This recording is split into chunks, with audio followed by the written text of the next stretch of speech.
Na na na na na na na na na na. Loh, ini udah mulai toh? Maaf ya, maaf.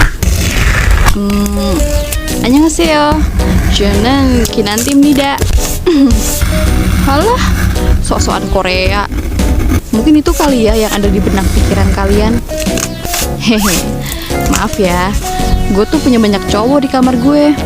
Ada Kang Daniel, Sehun, Jimin, bahkan sang Raja G-Dragon. Udahan halunya. Yuk lanjut yuk. By the way, umur gue 20 tahun. Masih kinyis-kinyis kayak squishy. Bapak gue sengaja memberikan nama Kinanti. Ya karena dia berharap kalau gede nanti gue bakal jadi penyanyi tembang-tembang Jawa.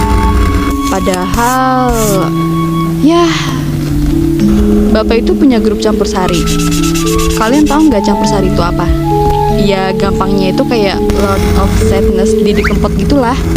Tapi bedanya kalau bapak gue ini, dia itu grup musik yang sering manggung dari kondangan ke kondangan, kampung ke kampung.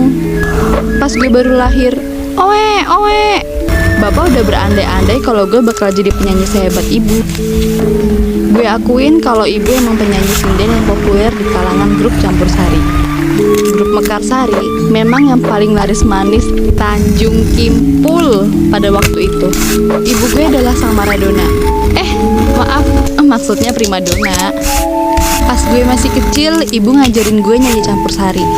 Kebayangkan kalau gue dari kecil udah diajarin jadi sobat ambyar. Sayangnya setiap ibu ngajarin gue nyanyi campur sari, gue selalu gak menunjukkan ketertarikan. Bapak yang paling kecewa. Soalnya nama yang disematkan pada gue menjadi doa yang gak terkabul. Sepertinya semesta tidak mendukung. Halah, stick banget ya. Hidup gue berubah ketika ibu meninggal dunia. Grup Mekarsari menjadi oleng seperti kapal tanpa nakoda. Namun, bapak pantang menyerah. Bapak berhasil menemukan pengganti ibu. Tapi bukan istri barunya, tapi penyanyi baru. Namanya Tante Marsi. Suaranya seperti ibu gue meski sedikit serak. Ya, mudah-mudahan bapak gak ada affair sama dia. Tante Marsi mempunyai anak seumuran gue namanya Yonggi, yang kemudian menjadi teman akrab gue. Kalau gue lagi latihan nyanyi sama Tante Marsi, Yonggi suka nimbrung main organ tunggal dengan Om Eko, salah satu personel Mekarsari.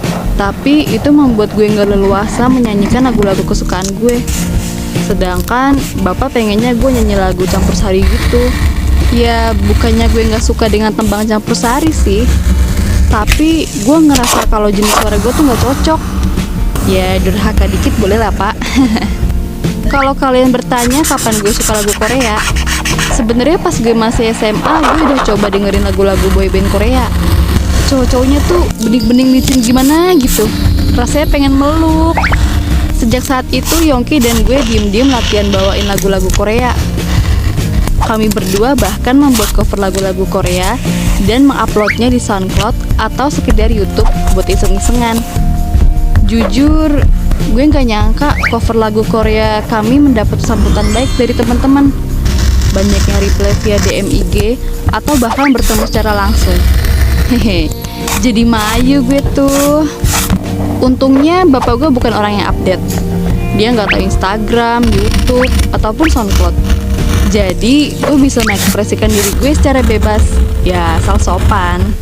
Namun rahasia gue akhirnya ketahuan pas gue disuruh nyanyi di kawinan tetangga. Dan sialnya di situ juga ada bapak yang datang sebagai tamu. Anjir, panik dong keringat dingin, rasanya campur aduk. Tapi semua tamu undangan maksa gue buat nyanyi lagu Korea yang emang lagi booming. Duh gusti, modar gue tuh.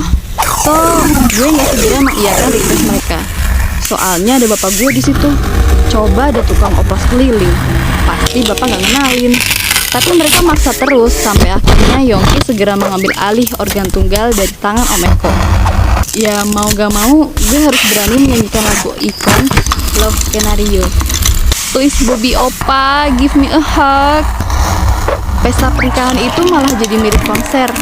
Bahkan pengantinnya berada paling depan sendiri sambil jingkrak-jingkrak. Untung aja gak ada yang musing. Tapi pas gue mau pulang ke rumah, gue ngeliat mukanya bapak ditekuk. Ya seolah-olah mengisyaratkan kalau dia marah sama gue. Bapak tiba-tiba bilang gini, "Tidak semua hal itu harus mengikuti zaman. Harus ada yang tinggal untuk menjaga apa yang kita punya supaya tidak hilang. Tidak usah lagi nyanyi lagu yang macem-macem." Yongki selalu nganggap kalau bapak gue itu orangnya kolot, kayak dendeng kemarin sore yang diangetin lagi. Setelah kejadian itu, gue jarang cover lagu lagi. Apalagi gue juga udah sibuk kuliah. Hingga suatu hari Yongki memperlihatkan sebuah postingan pencarian bakat cukup terkenal. "Kinan, ikutan Gi. Kayaknya ini jalan hidup lu deh." Refleks gue nimpalin. "Ntar kalau sampai bapak tahu gimana?" Yongki tetap kekeh meyakinkan gue. "Tapi kan lu punya bakat. Ayolah, dicoba dulu aja.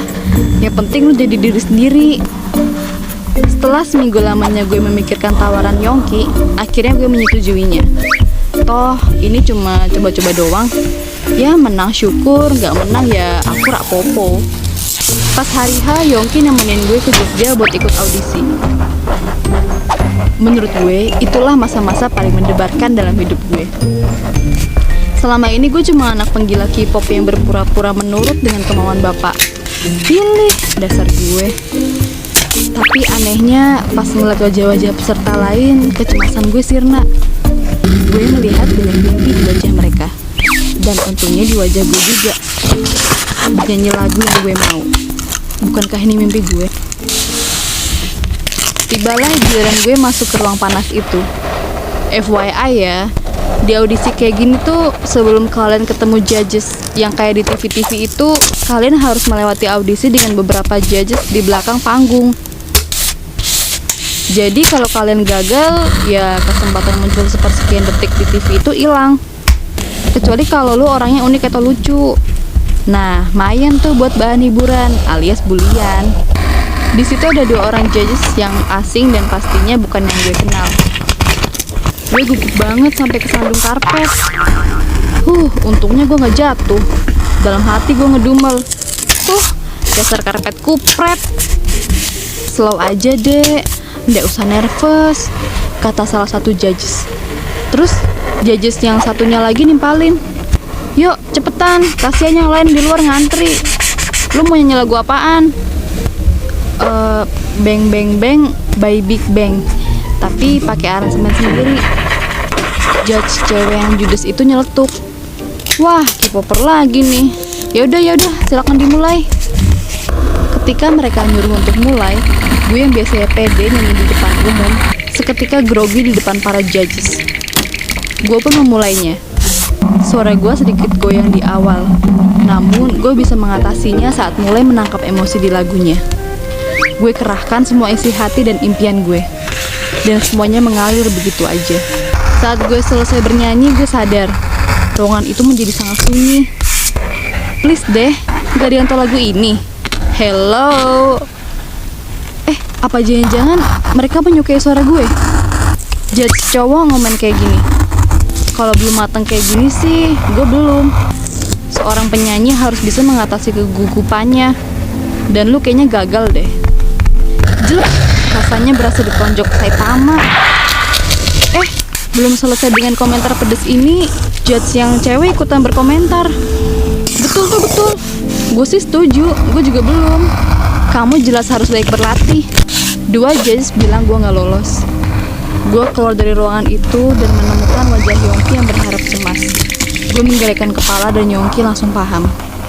Yongki akhirnya nanya, "Gimana hasilnya?" Semuanya udah gue jelasin ke Yongki. Dan sepulang audisi, dia nraktir semangkok bakso yang lezat. Mulai saat itu gue bertekad untuk lebih giat berlatih lagi. Dan akhirnya bapak mulai terbuka dengan jalan pilihan gue. Lega rasanya. Gue gagal, tapi gue masih bisa bahagia. Gue rasa gak ada yang namanya kegagalan jika lu gak mau menyerah untuk mencoba lagi. Pada waktunya, kegagalan akan menjadi lelah dan membiarkan kesuksesan itu menghampiri kita. Lu setuju kan sama gue? Kalau kalian punya cerita unik dan ingin dibuatkan animasi menarik kayak gini, bisa dikirim ke email di bawah ini ya. Dan jangan lupa like, share, comment, and subscribe channel Gue Punya Cerita.